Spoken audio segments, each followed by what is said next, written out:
We're recording, up and running, and so we're going to be able to have this to you probably tomorrow on a YouTube link, and that'll be able to go to all the people who can't make it, and that will happen obviously for all of us at some particular stage. So this gives us an opportunity to be able to look at everything that's been discussed from a technical perspective, and then we'll turn our Fridays, first Friday of the month, into our networking sessions. So we'd really love to see you come along to those.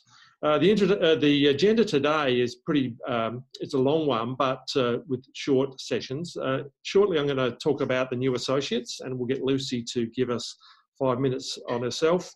We've got Claire coming today, also talking for 20-25 minutes on branding and strategic marketing. Anthony's going to talk a little bit about e-commerce and the process that we're going through with ThoughtConnected.com and the process generally.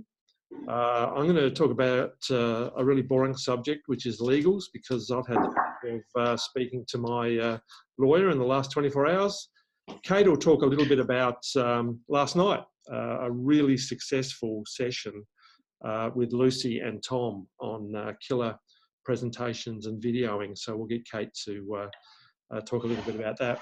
Can I just ask everybody at the moment, just mute their screens, and then we'll transfer that along as we talk. Yeah, just sorry, voice, not video. Thank you, Anthony. Just a little bit of news about who's joining us. Some of you would have met both of these if you joined us for lunch and chat last week. Mia Hanshin has joined from Mia Hanshin Consulting. She's a leadership facilitator, coach, mentor, keynote speaker, and she's also a writer. She can't be with us tonight because one of her children had a operation today, nothing too serious, but she can't make it tonight. So hello when you dial in, Mia. And also Belle Ryan. Belle was going to be on tonight, but she's had a very difficult couple of days, and that's continued today. So one of her clients has pushed back, so she won't be able to join us. She's from Ignite Art Therapies. You may remember her from a couple of meetings ago. She ran a really fantastic session for those associates who were there. Her focus is creating productive teams, supporting stressed and burnout staff, and also workplace wellbeing. As you would remember, she has been able to take this focus to the corporate space. So very interesting person and doing amazing work. And then the last of the three, but not the least, is Lucy Russell-Byrne, who's got her little baby with her. She's from Girl Friday Media, and she's an expert at communication strategy and support. And she ran a fantastic session last night. So well done, Lucy. Lucy, can I just ask you to talk for 5 minutes? Would you just mind unmuting yourself, and I'll make you the star of the show. Oh, thank you. Hi, everybody. Can you hear me? I've unmuted myself. Yeah. I'm just holding this baby for a little bit because otherwise she will make a lot of noise. So this is the only way to keep her quiet. So yeah, I started Girl Friday Media in January last year, 2017. And I come from a very bizarre, diverse background, sort of jack of all trades kind of thing. I've worked in film production and fundraising and marketing in the past, but I've always been attracted to writing and editing and fixing people's mistakes in work. I am a grammar Nazi and formatting fascist. I love this stuff. I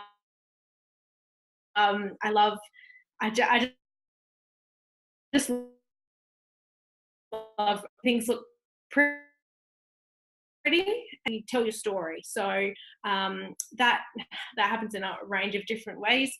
We do a lot of copy and content, so copywriting, creating content for social media, PowerPoint presentations, flyers, all of that sort of thing. We do social media, so I help people work out a social media strategy. I can create the content for that social media strategy as well. We can schedule it for you. We can help you we can give you as much help or as little help as you like. So that's one of the things we do. We do proofing and editing, like I said. I'm working with some coaches at the moment who are writing their first book. And I'm editing that book for them. And we help with some websites as well. So just basic websites, landing pages, that kind of stuff. Thank you. That's what we do. That's what I do. So I've been working a lot, like I said, with coaches, that they're my natural market, because I find that people who are self-employed, they're really great at what they do. In that sort of coaching space, they're really great at what they do, but they're not necessarily a natural writer, or have the admin skills or the formatting skills to put together. Thank you. You're not the star of the show. I'm the star of the show right now. So they don't necessarily have the skills, especially the technological skills, to design the materials that they need to be a coach. So as a coach, you often need things like training materials and promotional materials, landing pages, flyers, all of that jazz. So I can help people with all of that side of things. So that just, it's one thing that you can handball out. And so yeah, coaches, consultants, self-employed people have been my natural market, but I'm looking at perhaps working in more of a corporate sector, sort of on a retainer basis, because I think I can add value to people in that way, sort of on an ongoing basis. So yeah, I don't really have a lot of connections in that space at the moment. I've tended to work with consultants. So yeah, looking to change that up a little bit. I'm just back at work, as you can imagine. This has been distracting me for the last 6 months. So yeah, looking to make some new connections in there. And I'm running, the other thing I do on top of all of the sort of service level services that I provide, I like to run workshops and work one-on-one with people and help guide them and help them learn how to tell their story better online and in print. So I'm running a workshop, just locked it in today, and which is an expanded version of my presentation last night, and that is about creating video content. So anyone who came last night heard me ramble about how important video content is and how much growth there has been the last sort of 2 years. I would say it's completely dominating social media, and there's a lot of opportunities if people want to learn how to do it better, to really promote yourself through video. So that's the 8th and the 11th of August. I'm going to run the same workshop twice, so 2 dates. It's a half-day workshop, and it's really hands-on. That's going to be what we're going to do in that workshop, is work with your camera, work with the app, and and give you some confidence that you can go out there and make video content to promote yourself. That's my spiel. I'm going to put this baby down now and put myself I might mute myself. No, thank you very much. That's great. And you were fantastic last night. And Tom, it was fantastic to meet Tom. Very talented family. I'll get Kate to talk a little bit about that, and even some learnings from the session, and maybe to make each of you nice and comfortable about running these, because it was a fantastically successful session, and a lot of value, and hopeful for you and Tom and Kate, Lucy, some business out of that, because the talk of the attendees after was just really fantastic. So thank you very much. Really pleased to have you as part of the group. Just keep telling us what you need.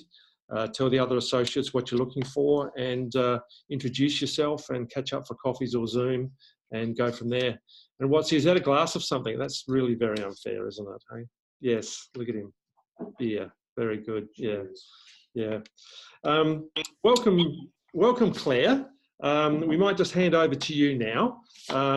We have asked Claire to come along. She runs a company called Charlie Delta, and she's also a hard worker during the week, and in a couple of jobs.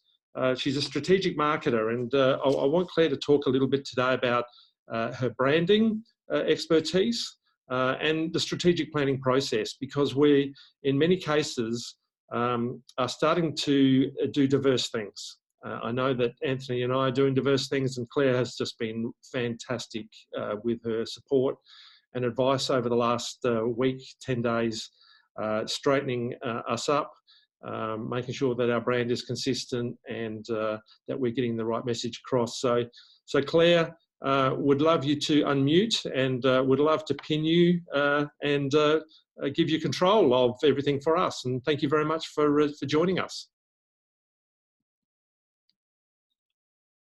Great. And I apologise, Lucy, because some of this is boring for you, because I think we work in a similar sort of space. So, but what I thought I would do today, I'm just going to share my screen, and hopefully.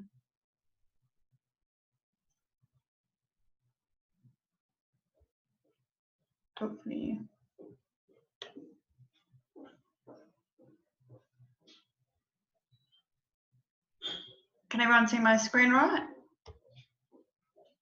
Yep. Yes, we can. Yeah. So what I thought I'd just do, because there are some new people here, is just talk a little bit about who I am, and why you need a marketing and branding strategy. And sorry, I've just realised a couple of typos in there, so Lucy will be on it. But what is branding?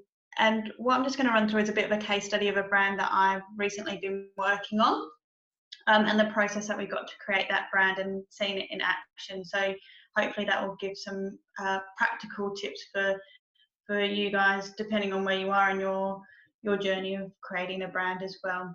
So the way I like to think of Charlie Delta is like having an in-house marketing expert without the financial commitment. So we can be that you bring in to help you put together some marketing strategies, and help you put together some content and those sorts of things as well. But generally what I like to do is go in and empower people, give them the tools and resources that they can then go on and continue that themselves. But and as and when they need support, be there for them along that way.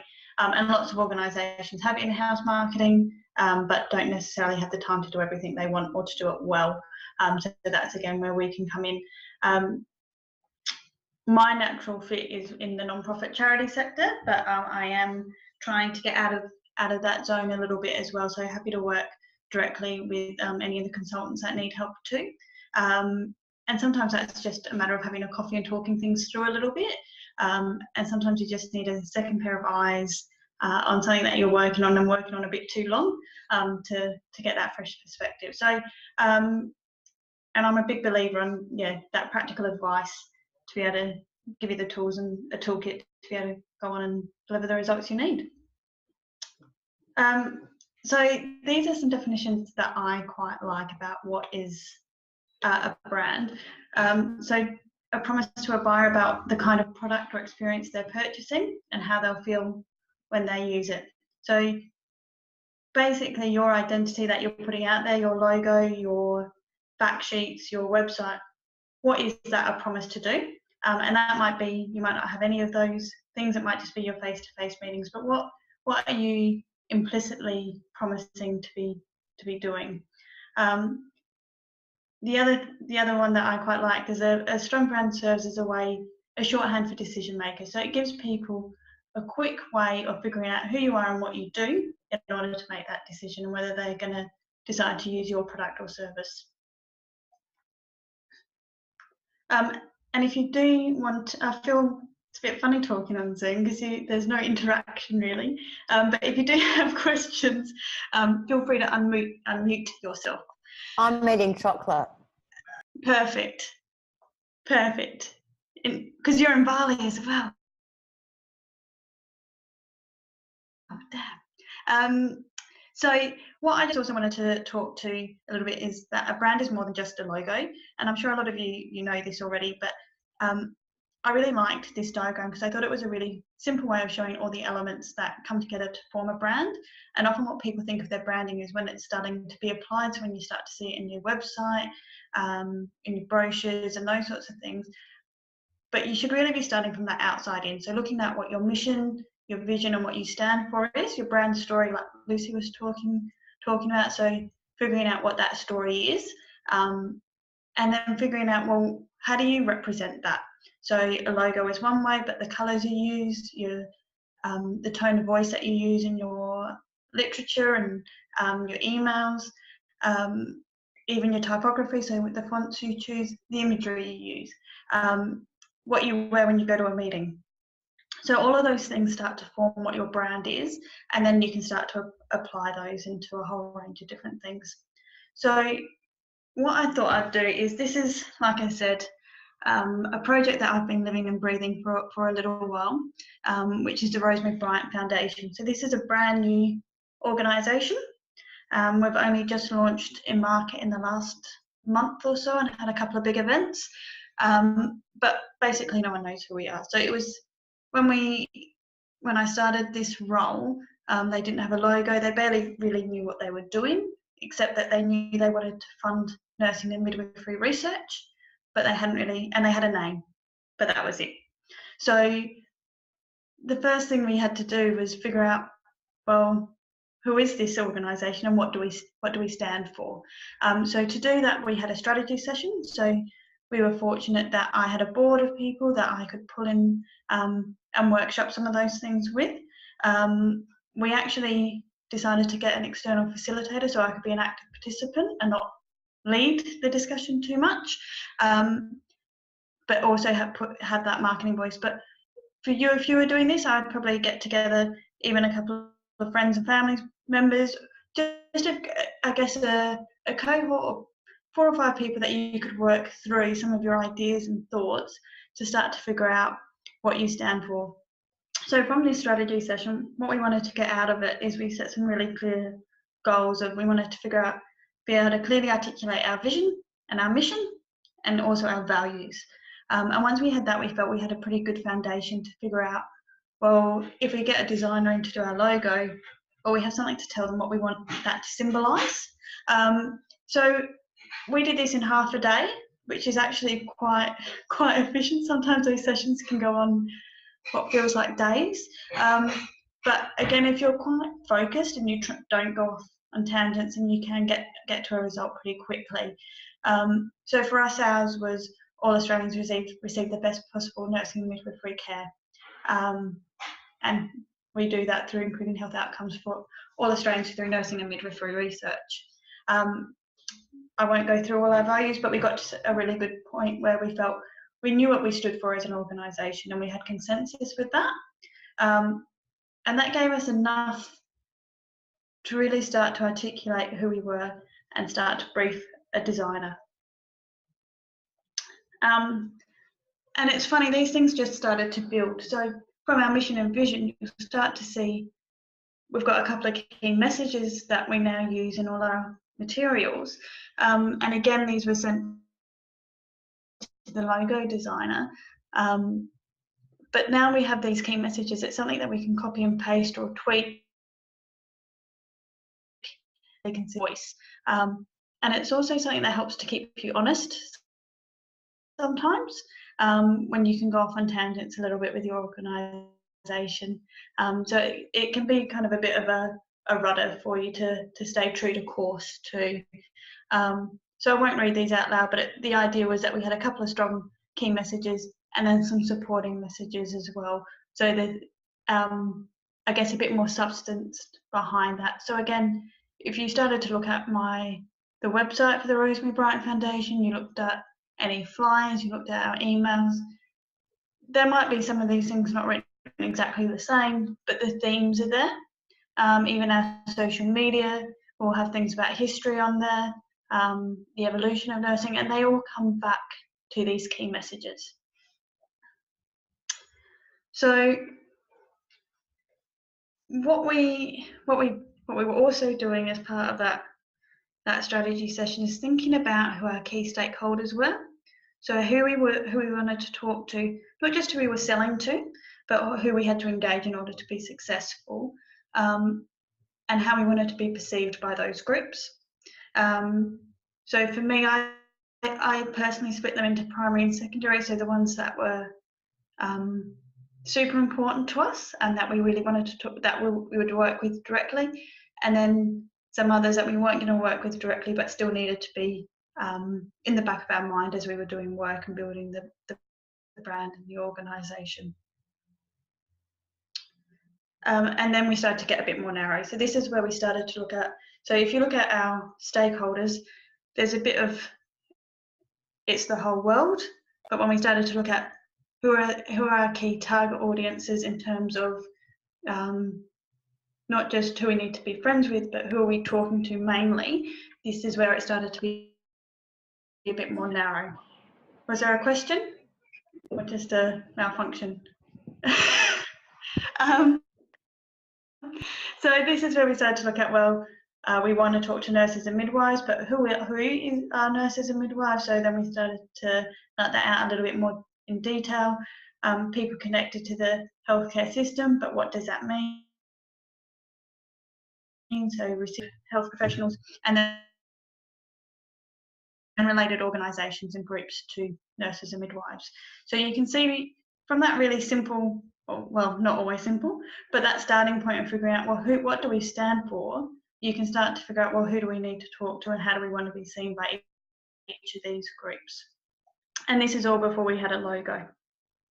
So my next point of call is to look at, well, if I'm going to have a logo and a brand, I don't want to look too much like everybody else. But I also want to know what's going on in the market and if there's good ideas. So I looked at mainly ones that were in Australia, but I did look overseas as well. And to get a sense of what we did and didn't want in a logo, and when you're doing logos as well, people are very emotionally involved. And if you've got more than one stakeholder and it's not just you making that decision, having some of these visuals can be really helpful to say, well, what's your emotional response to this one? Do you love it? Do you hate it? Why do you hate it? And that can all be fed into when you start to talk to a designer as well.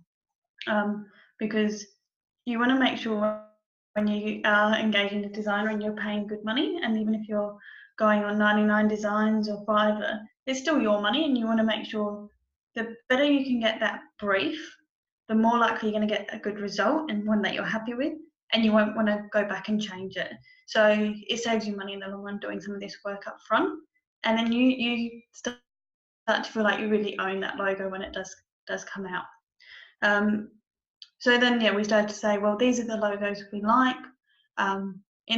We also did say these were the logos that we hated. That was in the brief as well, and we explained why we hated them. And some of them my boss just went, I don't like that colour, and that was fine. But it's important to be able to articulate some of those things. So once we had done all of that work, basically that distilled down into about a 2 or 3 page brief that I was able to provide. We worked with a design agency. We had the luxury of doing that. But again, even if you go on to one of the cheaper websites, you'll get a few variations of logos that you can start to work through and discuss. We had 3 different logos. This is the one that we particularly liked, and we felt was a good fit for us. But what's important is you'll see is that there's quite a few variations of that single logo. And the reason you need a few variations, or it's ideal, is when you're using it in different materials. Sometimes one will fit and one won't.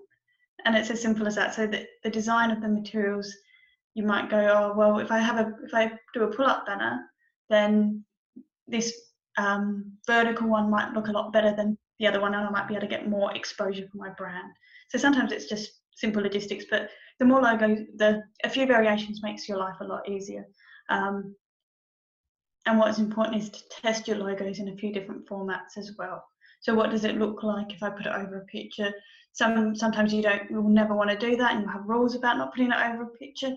But what does it look like in a few different ways? Once, if you want to just print in black and white, that will save you money. So what does it look like in just a plain black or a plain white? And then we start to form a style guide. We start to have rules about how we apply our logo. And again, it just means that you've got consistency. With consistency of how you use your logos, how you use your colour, how you use your typography, people start to recognise you. And like I said earlier in the piece, it becomes a shorthand for who you stand for and what you do. And if you start to go too far off your logos and your branding, then it just takes a little bit longer for people to go figure out who you are.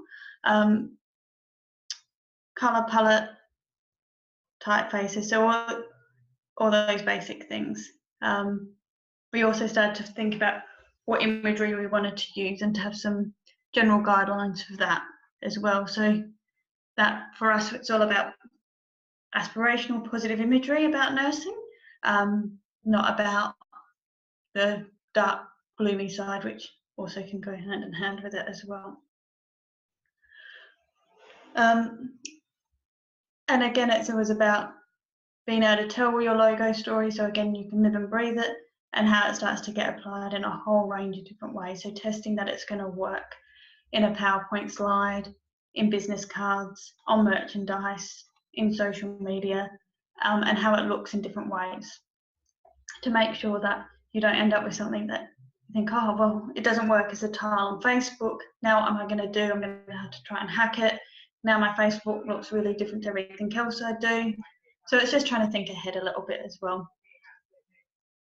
And that all that work to get to that logo meant that when I went to do the website, it felt really easy. So I had these sort of set of rules to go by and to tell a developer to work on. I was able to build an image library pretty quickly. My content was a lot easier to write because I had a guide of what my brand story was, and the messages that I really wanted to get across. So that helped prioritize what to include in the website and what not to. And so now I've basically got a template of how to put together all the information for this organization. So it makes things a lot quicker in the long run as well. So if you can do some of this work up front, which can sometimes feel quite difficult or onerous, but it can make life a lot quicker and easier. It takes some of the thinking process out later on. So if I was to recommend a couple of tips, I would say put together a simple style guide, even if you do it for yourself in Word, and also then if you do ever work with an external designer, you can give them this pretty quickly and say, here's my logos, here are the fonts I like to use. And you might just pick Arial, but be consistent with Arial or Calibri. And here are my 3 colors, or however many colors you have. You can make sure that you use RGB colors in Word and PowerPoint. So if you need help knowing how to set your colors up, I'm happy to do that, but it's a pretty straightforward thing that once you know how, you can always make sure you're always using the right orange or the right purple, and you have consistency. The same with email. You can make sure you're using the right codes in your MailChimp or anything like that. And again, the same fonts. And it does become quite easy. You end up with these templates. So it also helps if you have some standard copy that you use for a range of purposes. So like a long spiel, medium spiel, and short spiel. So you might have something that's 25 words that you can use to describe yourself as an organisation or as a person. And you might edit that slightly, but again, you've got those base that you can just quickly use, have some consistency, and go to all the time. So you don't end up saying this to one presentation and that to another. It just starts to make life quicker. And if you can, put together a set of templates you can use regularly. So you might, what your Word template looks like, a PowerPoint, and those sorts of things. And you've got people like Lucy here in this group that will be happy to help you do some of that stuff as well, as can I. So it does make life easier.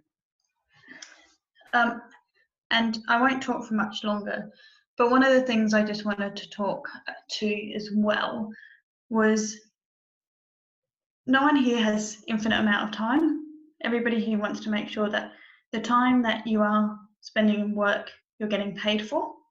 So that means you want to make your marketing as efficient as possible, because if you're spending all your time writing Facebook posts or whatever it is, you're not using that time to be seeing a client and getting paid for it. So you want to be quite deliberate, I think, in what you're doing, and being quite clear about the objective you're doing for each task. So this is a really simplified marketing funnel or sales funnel. If you Google them, there's up to 10 different versions of this, but this was quite a simple one that I liked, that I thought worked quite well for this group. So at the top, you want to get traffic, so that's your reach. You want to reach people that you will be able to convert into prospects or leads that eventually you can sell to and retain.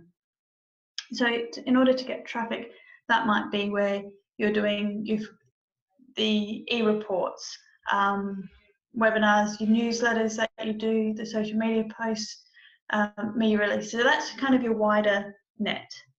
But with the idea that a percentage of those people you'll be able to identify as leads.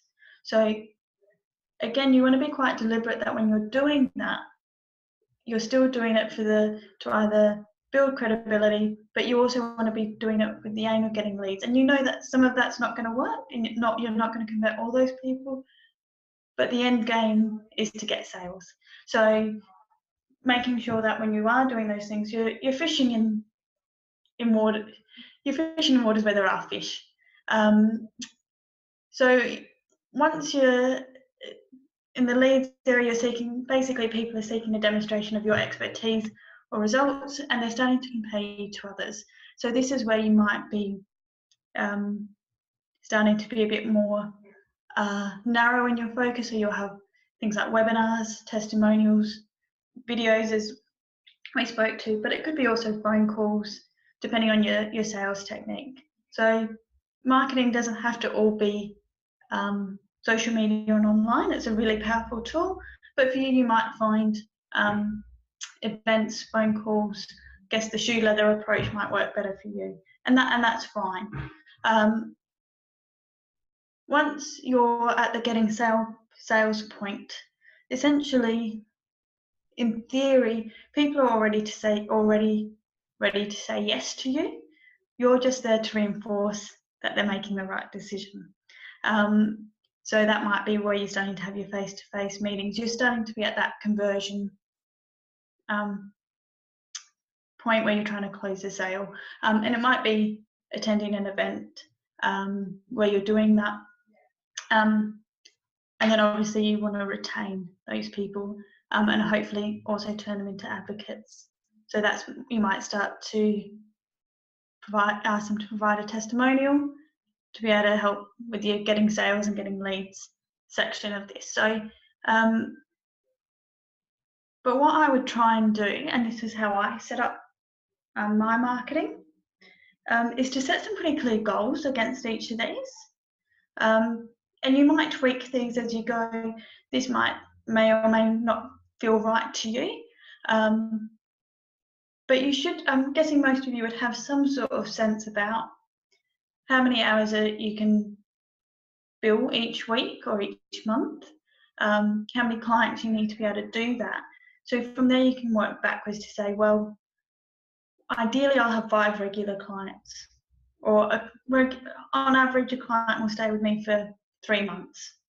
So you kind of know what your attrition rates are, and then you can start to figure out, well, that's my attrition rate. Well, I know I need to get at least 5 sales in a month. But how do I get 5 sales in? I know that I can talk to 20 people a month to get those 5. Well, how do I get those 20? Well, I need to reach at least 1,500 people. And 1,500, I just picked these figures out of thin air.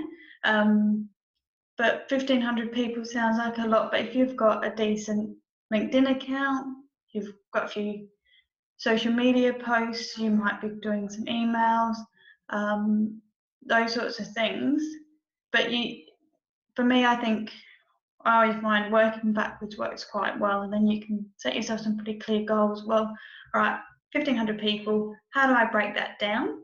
I know on average I've got an email list of 100, I've got 4 social media posts that I'm going to put out, I'm going to put $20 behind one, I've got a couple of videos that I'm going to do, and 3 networking events I'm going to attend, or I'm going to speak at one.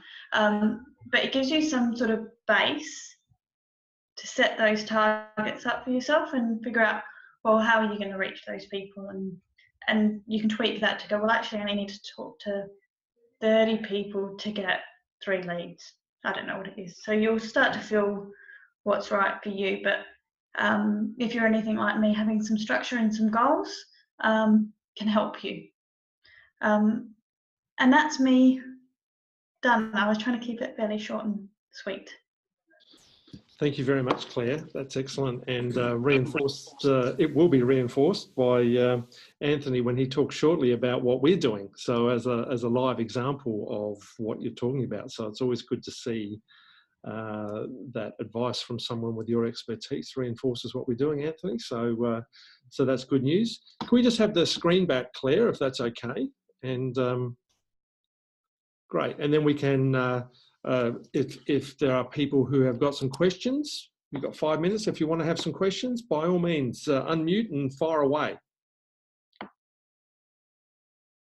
Because there's a number of you who are going through this process. I know, Leanne, you're reviewing your branding and contemplating moving into various different spaces. So you've changed a few things just recently, haven't you? And are tiptoeing. Yeah, and I guess it's just a matter of doing exactly what Claire has just said, which is spend a little bit of time doing the planning and understanding a little bit more about who and what you are. And then I guess for me, and this is what keeps coming, you know how health and safety and quality and environment is. So working out what your content is going to be and how regularly you're going to be posting out is the tricky thing. I think that's really hard. And what I've noticed is that I think people put too much pressure on themselves about how much content they need to put out and how regularly. And I think it's interesting because lots of people, when they're in that topic, sometimes you can't see the wood for the trees anymore because you're living and breathing it. But you talk to an outsider and they can say, oh, well, I find that really interesting. Or they can help, they'll just start to ask questions, and sometimes those questions form your content. So sometimes it's just talking to a couple of outsiders about what you do to help you plan that out. And sometimes one piece of content that you think of could actually be broken up into 2 or 3 bite-sized chunks. So rather than trying to write one 500-word thing, you could have 3 200-word pieces that can sometimes help you as well and make it more palatable for readers too. Okay, but definitely, good food for thought. So I know where to find you. Yeah, and yeah, very happy to have a Skype and just chat through and be that second pair of eyes or ears as well. Yeah, thanks very much. It's interesting how strategic planning generally is very similar to marketing planning, which is very similar to sales planning. They all link in together. They don't really work in isolation. So similar questions in many cases, Claire, but quite different outcomes, and how they link into each other is really, really important.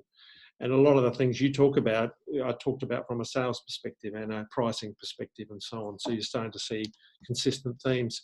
David, did you have a question there, mate? I do. How'd you guess? You're unmuted and you put your beard down. Yeah, I did. Probably a question for Claire and Lucy. So in my experience with corporate world, style guides are extremely expensive. In the thousands and thousands of dollars. Now, I guess corporate world, you have the opportunity to charge a lot of money, but for people like us, I mean, what sort of money would we want to budget to put a style guide together? Anyone? From my point of view, it's how long is a piece of string, but for me, I was able to put something together for about $1,500. Okay. But you could do it cheaper.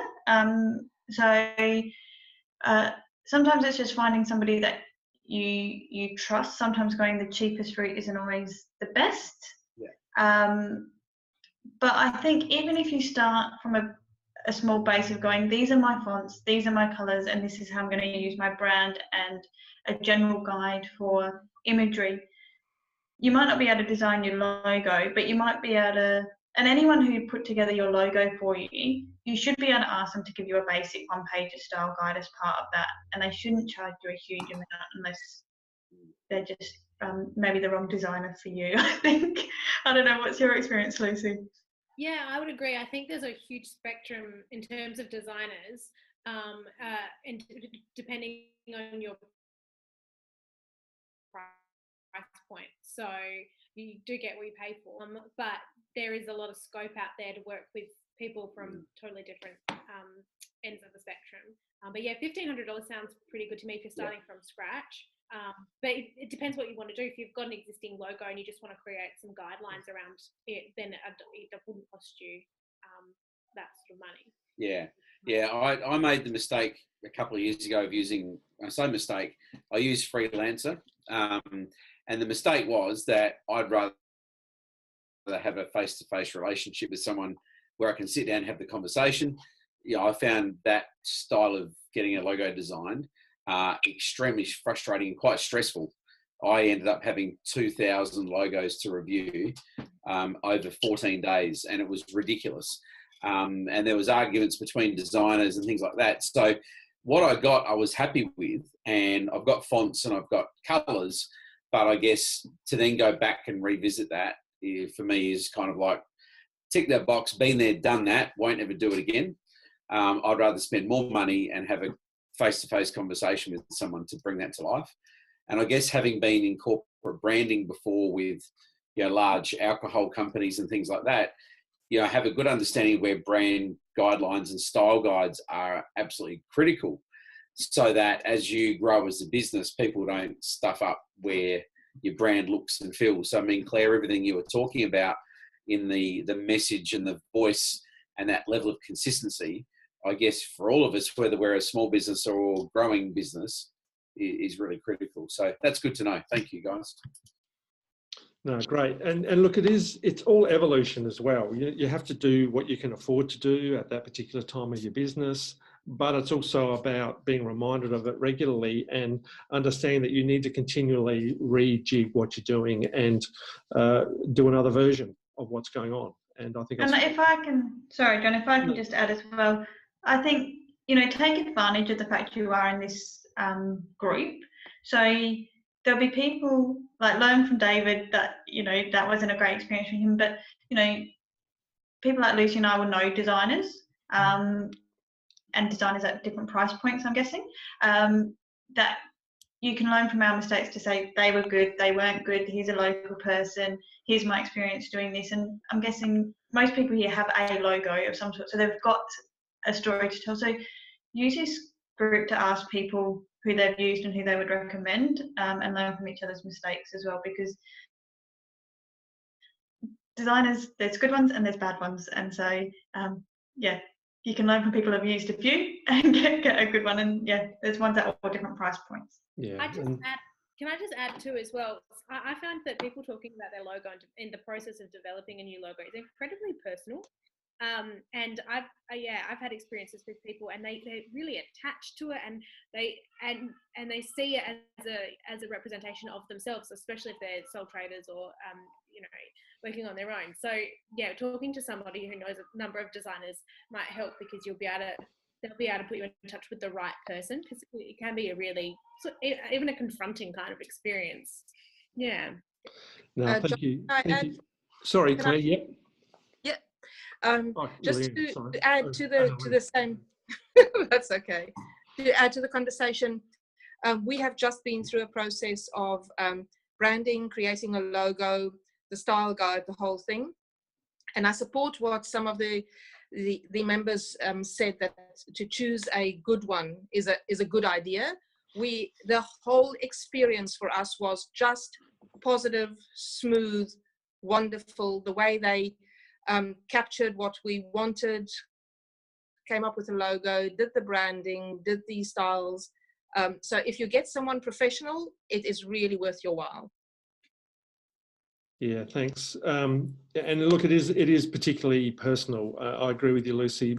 Mine's really important, but a simple mistake by picking Calibri, I think that's how it's said, causes problems, because Anthony, the software we're using for ThoughtConnected.com doesn't have Calibri. So it's issues like that which we need professionals to support us with. So thank you very much, Claire, and thanks very much for the conversation. Please speak to Claire. Please speak to Lucy.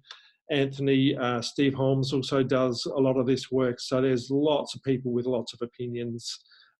Get started as early as you can and get the support you need. So thank you very much, Claire. Just moving now on to Anthony. I've asked Anthony to have a talk.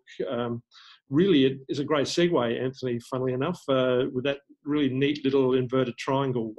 It's what Anthony and I have lived for the last few months, and hundreds of hours about the e-commerce process.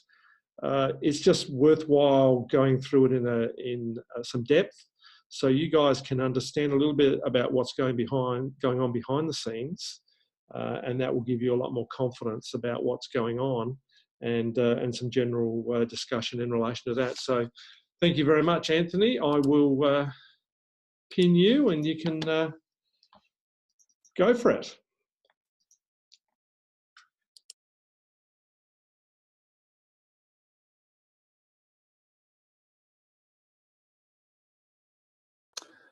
Well, howdy doody. That was a really good presentation, Claire. Thanks, and I was relieved to hear some of the things that you recommend that are part of our model. All right, I'll skip through this. There's just a little bit here I want to share with you, but really just to bring you up to date with the state of play, I want to just give you a very brief glimpse of the front end, what our potential customers will see and be able to access. I've got a very scratchy, horrible looking landing page at the moment, but just to give you an idea of what that looks like. Talk a little bit about the back end, how we go about managing memberships, which gives us the potential for free and paid offers, with the potential for doing some upsells. A little more in-depth glimpse of what our marketing funnel looks like. And for those associates that have elected at this stage to become involved in the initial rollouts, and that the sort of things that that you need to begin to put in place, so that when the scheduling comes around to you, you're ready to roll with it. Okay, so the front end, we've decided to go with a really soft launch. Like, ultimately, our model will probably include at least a half a dozen different types of memberships, but we've got nothing to offer members at this stage as such. So this will be a slow but progressive rollout. So the two things we're going to promote are paid mentoring programs. So John will be the initial point of contact for that. That's referenced on our webpage, and we'll allude to that in our email marketing. And the intention at this stage is that John will handle the initial inquiries, but depending on that conversation and the type of need that the inquirer has in terms of the mentoring support they want, whether it be marketing, whether it be strategic planning, whether it be get on the online space, John can then direct that client to the appropriate association, or to the appropriate associate rather, and arrange the introductions. We'll also, and what we're about to do, is to begin promoting a first round of short information or how-to webinars, which are going to be backed up with like various sort of free reports and so on. And again, as we've indicated, this is going to be progressively rolled out to involve associates who want to be involved. Just to give you a very quick look at the web page. This is not looking good. Hang about.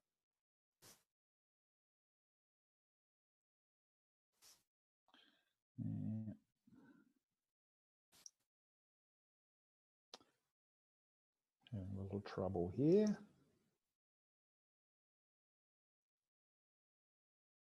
Is Claire talking at the moment? No, it's not going to let me do this, I don't think.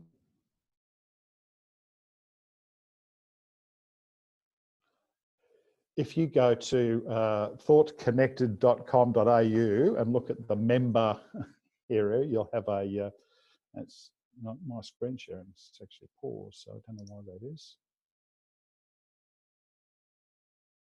But anyway, ThoughtConnected.com.au, and there's some stuff already live there if you haven't already taken the program or the opportunity to look at that. Now, to get my screen share back, this is tricky.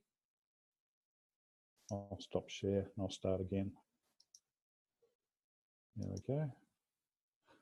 All right, can you see that? You see the screen, John? We can see you, Anthony. That's it. Yeah, we can see your face. Thank you. As beautiful as it is, that's not the purpose of the presentation, is it? All right. How's that? Is that better? Cool. All right. So the back end, we're actually using WordPress and a plugin called MemberPress. This is a really magnificent but fairly complex piece of work, but it handles all the registrations for the different types of memberships that we'll ultimately be offering. It also handles registrations for sign-ups to webinars. It stores member contact details, email addresses, and so on. There are a number of automated emails that this particular piece of software manages, things like when somebody actually subscribes to be a member. An automated thank you and a welcome goes out when they sign up to do things, sign up success. If their credit card fails, it manages that process. If there's a renewal type of membership, it'll manage that and so on. So it's a terrific tool, and it will take a lot of the labour out, but it's been a piece of work to actually understand how all the moving parts work together. But you don't need to know about that. And from a user perspective, that's what John and I will be dealing with. The marketing funnel itself, what we're going to do at this stage is to use John's extensive list of contacts for initial organic promotion. We haven't discussed at all any sort of paid marketing at this stage, but I think with the size of John's list, we can give the organic approach a pretty decent shake. And in terms of marketing, like actually having a target market is quite critical. So the initial niche that we're targeting, which I think we referred to at the last session, was we're going to target self-employed or solo consultants, people who are working as advisors, mentors, coaches, freelancers, and so on, and who are considering or are already at startup out to about 18 months of being in business. So these are the real rookies who I guess potentially actually are quite technically good at what they do, but the missing link for them will be, well, how do I actually make a business work? And, you know, I reflect on my own experiences in getting started. You know, there are a lot of things about setting up a business. I was good technically in terms of what I was doing, but actually to set up and manage a business. And that's one of the reasons that a lot of solo operators basically disappear within 5 years. It's not lack of technical competence, it's bad management and a bad business process. So we'll use John's initial email list to do that. We'll also be promoting via articles on LinkedIn to deliver content around a single topic relevant to our niche. So for each of the associates that have elected to opt in, we'll be asking you for what is that particular topic, so that articles can then be posted onto LinkedIn to start to touch people's pain points, to suggest that you and together with ThoughtConnected are in a position to provide some solutions to those problems. So we'll be doing that for each particular promotional event over a 2 or 3 week period. Start to publish a series of 2 or 3 warm-up articles around those pain points, and each of the articles will include a call to action. Typically, we'll be wanting people to opt into a free report in exchange for an email address that they'll give us. So that's a pretty simple approach using LinkedIn and posts on LinkedIn. I'm not going to show you the landing page because I think I'm going to run into problems again for that. Now, in terms of the promotion via John's email list, so this differs from using LinkedIn. LinkedIn will be pure article marketing. This is actually direct marketing to John's email list. So again, a series of 3 pain point partial solution emails to John's list around a single topic nominated by the associate who we're doing the promotion for. There'll be a call to action in each of the emails with access to a free report in exchange for the email address.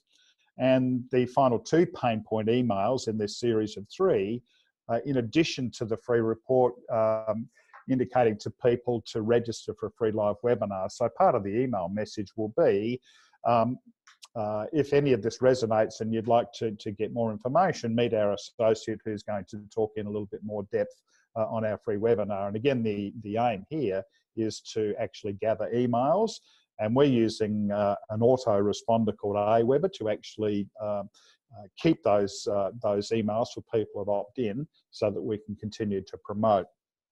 So when it comes to using this autoresponder, Aweber, we'll be setting up campaigns and legacy series so that as people sign up, we'll acknowledge with a thank you. We'll use Aweber to deliver their free report. Typically, we're probably going to record the free Zoom webinars, so we'll use Aweber to distribute that. So purely, when people sign up, this will be the means of us actually contacting them. So what we don't want to do is to spam John's list with whole heaps of offers. So we're collecting people who sign up to individual campaigns on separate lists, and in effect, like we're promoting to a warm audience. So the other sorts of follow-ups in the marketing funnel, a reminder about the free webinar. So just to keep people conscious, putting our messages out there. After they've done the free webinar, a thank you email, usually with a link to the Zoom recording. And one of the options that we'll be talking to each of you about is, well, do you want to progress then to do a full-blown paid webinar? And our advice would be, yes, do that. And we'll also assist with the promotion to the paid event. And then continuing with automated responses of follow-up after the paid webinar. So typically, if you've put your hand up to be involved, this is what's going to be needed. Some clarity about what your topic is and relevant to that target niche that we've talked about. As we go on, we'll be looking at other particular niches within that sort of solo consultant, coach, mentor, people who have perhaps been in business for a little longer, who have a different sort of set of needs. But the question to ask yourself, thinking about this particular target niche, is, well, how does your product or service relate to where they might be in life and in business right now? And what might be some of the pain points or solutions that your particular product or service might actually help go away? So our strong recommendation is that you get in front of these people through a free Zoom webinar. Typically, this might be anywhere from, say, 5 to 10 minutes where they get to see your face. It'll be a fairly targeted pitch. It will provide some of the answers, but not all of them, so that leaves room then for you to promote a paid webinar where you go into much more depth with your proposed solutions. So in addition to that free webinar, what is going to be your giveaway? And we're rolling out initially with some free reports or strategy guides or templates or those sorts of things, but these things need to be of substance. Something I was reading recently, like about this whole concept, is if you think this is too valuable to give away, it's probably a good thing to give away in terms of creating value. So this is part of building the know, like, and trust relationship with people, and looking at Claire's business model, this is exactly how we're trying to do that. So again, there's some homework here for you to do. A free report around 1,000 words. It may not need to be exactly that, but somewhere between 500 and 1,000. But it needs to be meaty content. Or if you've got some sort of strategy process, it needs to have some guts to it.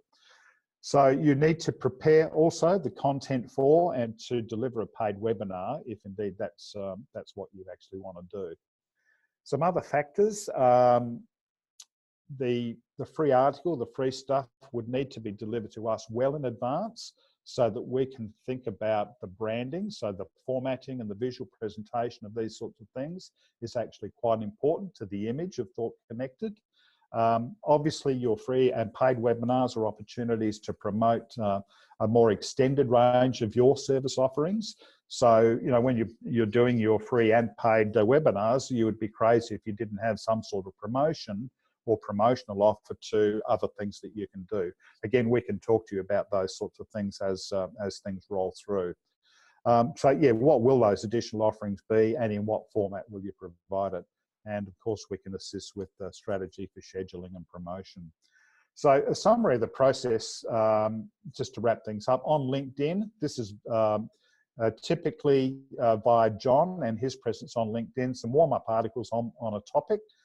which will be condensed versions of your main report or giveaway. Then to John's separate email list of LinkedIn connections, some lead-up emails around that same topic with a call to action. Then to provide a giveaway in exchange for an email address, which we'll store on our Aweber autoresponder. We'll then take over the further promotion via Aweber. So in effect, we're promoting to a warm audience, and then sending out offers ultimately to anybody that we collect lists for, or names on lists, to other various membership offers and mentoring programs.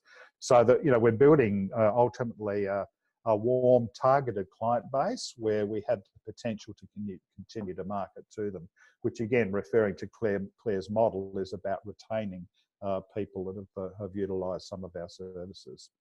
So that's me, John. That's a pretty rushed thingo, but hopefully that gives people some ideas about what's coming.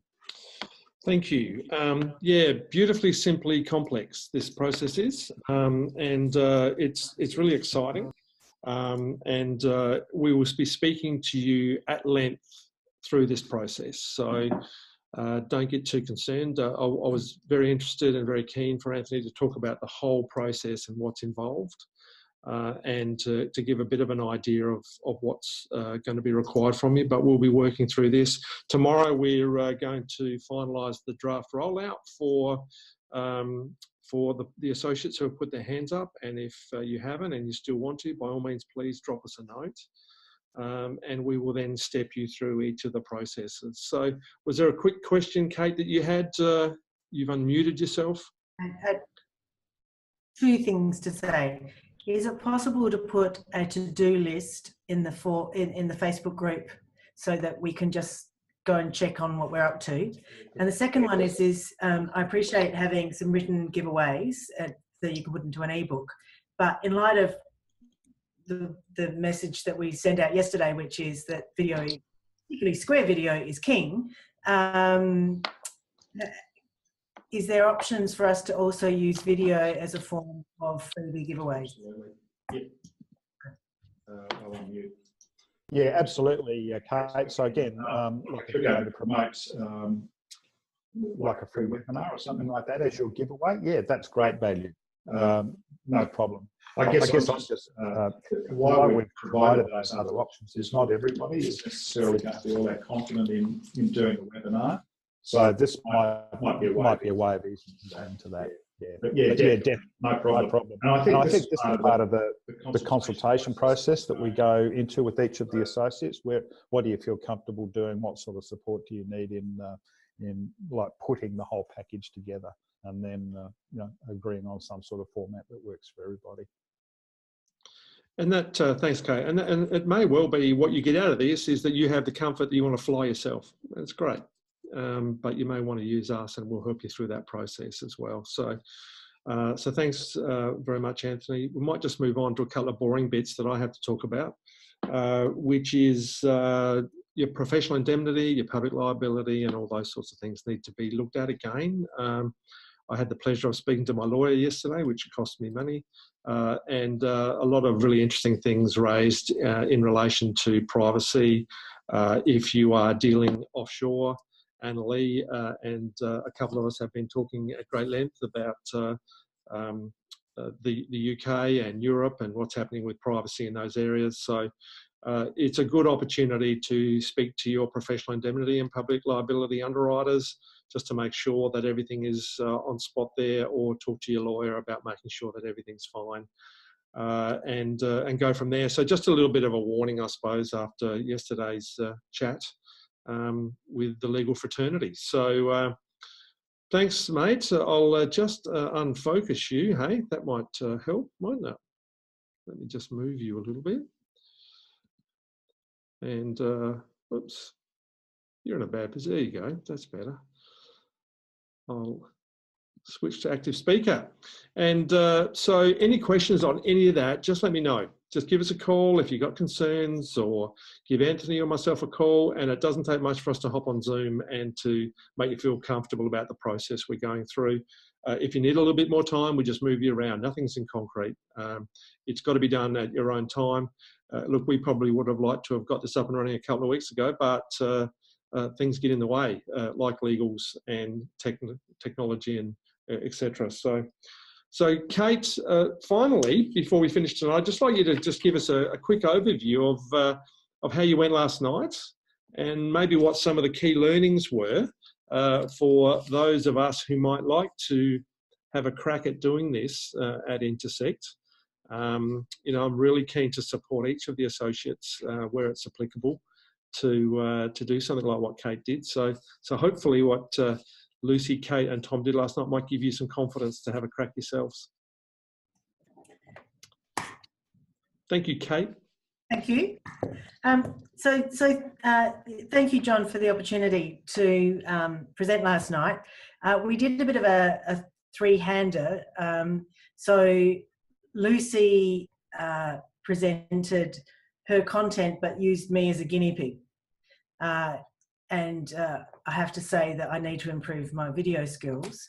But what was really good about it is that clearly it's something that people want more information about. So we oversold the event. Fortunately, not everybody turned up, but because we would have struggled. We had enough seats for everybody, didn't we? Otherwise we were going to have standing room.